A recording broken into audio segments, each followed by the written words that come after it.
जिल्ह्याचे खासदार, जिल्ह्यातले आमदार, शिवसेना उभाटा गटाचे ओमराजे निंबाळकर हे गावकीपेक्षा भावकीवर लक्ष आहे. तर मी परत सांगते महाराष्ट्राला आणि जिल्ह्याला, त्यांनी त्यांच्या भाऊजाईला निवडून आणण्याचा प्लॅन सक्सेसफुल केलेला आहे आणि ओमराजेंनी इनडायरेक्टली अर्चनाताई निवडून येतील यासाठी जे प्लॅनिंग आखलं होतं ते त्यांचं सक्सेसफुल झालंय. मी ओमराजेंचं, कैलास पाटलांचं अभिनंदन करेन की तुम्ही जो हा लीड घेतला त्याबद्दल तुमचं अभिनंदन. आणि आता जिल्ह्याला आणि राज्याला कळू द्या, दोघं भाऊ कसे एक आहेत, तिसऱ्याची एंट्री नाही हे त्यांनी सांगितलेलं आहे. म्हणजे एडशी गटामध्ये महाविकास आघाडी होते, सिद्धेश्वर वडगावमध्ये महाविकास आघाडी होते, जाणीवपूर्वक तेरमध्ये केली नाही.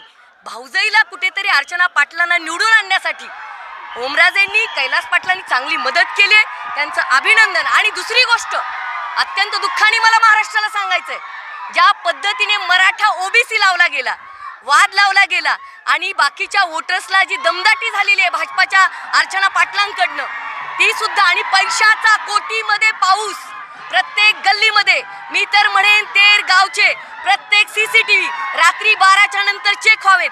करोडो रुपयाची वाटप स्वतः अर्चना पाटील आणि त्यांच्या कार्यकर्त्यांनी केलं. त्यामुळे मला आपल्याला सांगायचंय, मला एकही टक्का दुःख झालेलं नाही. एक शेतकरी मुलगी म्हणून प्रचंड लढले, लोकांनी साथ दिली, गोरगरीब जनतेने साथ दिली. परंतु आज मी सांगू इच्छिते की या महाराष्ट्रामध्ये, या जिल्ह्यामध्ये मराठा ओबीसी करून शिवसेना असेल, बीजेपी असेल, यांनी काय चालवलं, सोशल मीडियावर त्यांच्या कार्यकर्त्यांनी काय चालवलं हे सगळ्यांनी बघितलंय. तरीही मला सांगायचं की मी हरलेली नाही.